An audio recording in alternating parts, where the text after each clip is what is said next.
السلام علیکم ورحمۃ اللہ وبرکاتہ۔ سوال ہے کہ نبی کریم صلی اللہ علیہ وسلم نے اپنے رب کو دیکھا ہے، اللہ تبارک و تعالیٰ کو؟ وعلیکم السلام ورحمۃ اللہ وبرکاتہ۔ اس حوالے سے تقریباً دونوں طرح کی روایات موجود ہیں۔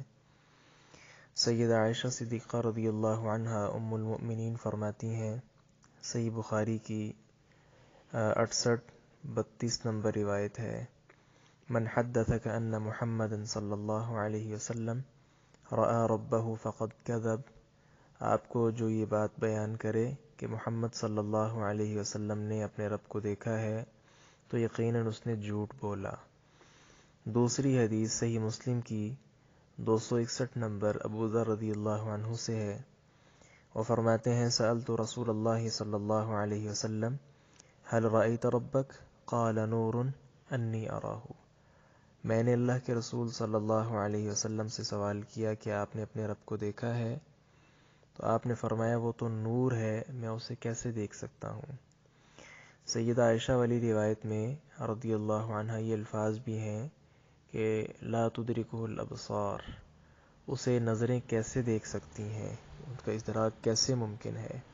جبکہ اس کے مخالف ابن عباس رضی اللہ عنہما اور دیگر صحابہ کرام کی روایات موجود ہیں کہ آپ صلی اللہ علیہ وسلم نے اپنے رب کو دیکھا ہے۔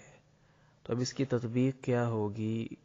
ان دونوں روایات کو جمع کر کے دونوں طرح کی روایات کو مفہوم کیا نکالا جائے گا، اس بارے میں شیخ الاسلام ابن تیمیہ رحمہ اللہ کا قول مجھے تو بہت عمدہ لگا ہے۔ فرماتے ہیں کہ ان روایات کے اندر جن کے اندر ہے کہ اللہ رب العزت کو نبی صلی اللہ علیہ وسلم نے دیکھا ہے، تو وہ رؤیت عینی اس کا ذکر نہیں ہے، بلکہ رؤیت کا ذکر ہے، آپ نے دیکھا ہے۔ تو وہ دیکھا کیسے ہے؟ وہ ابن عباس والی روایت میں ہے کہ رآ بفؤادہ مرتین، اپنے دل کے ساتھ جو ہے 2 مرتبہ اللہ تبارک و تعالیٰ کی زیارت ہوئی ہے۔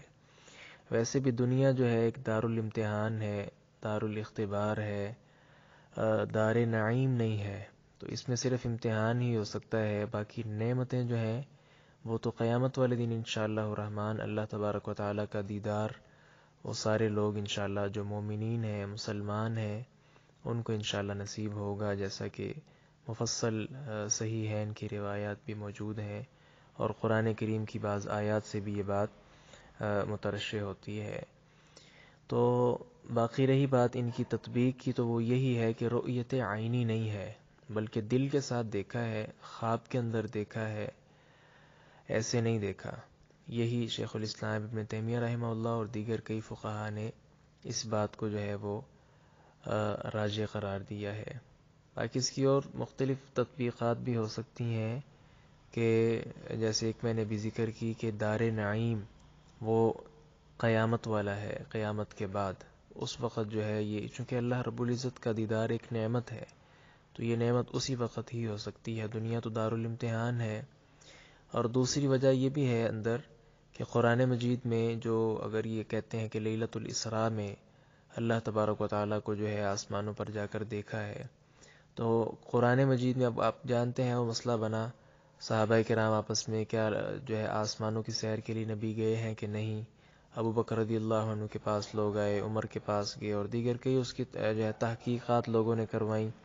تو آپ صلی اللہ علیہ وسلم پر جو اللہ تبارک و تعالیٰ کی طرف سے جو آیت اتری ہے، وہی سورۃ الاسراء کی پہلی آیت، سبحان الذی اسریٰ بعبدہ لیلا من المسجد الحرام الی المسجد الاقصی الذی بارکنا حولہ لنریہ من آیاتنا۔ اب اس آیت میں دیکھیں اسراء کا ذکر کر دیا گیا ہے، اور یہ بھی ذکر کیا گیا کہاں سے لے کر کہاں تک نبی صلی اللہ علیہ وسلم گئے ہیں، اور کچھ مزید تفصیلات بھی اندر جو ہے وہ مذکور ہیں۔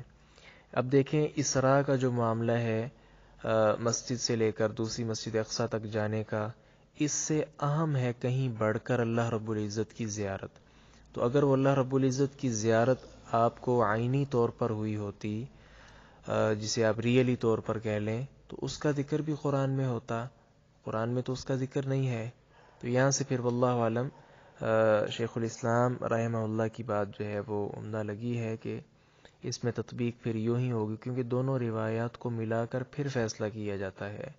کسی ایک روایت پر کوئی بھی فقیہ یا کوئی بھی محقق نے آج تک فیصلہ نہیں کیا، اور اگر کیا بھی ہے تو ان کا فیصلہ نہیں لیا جاتا۔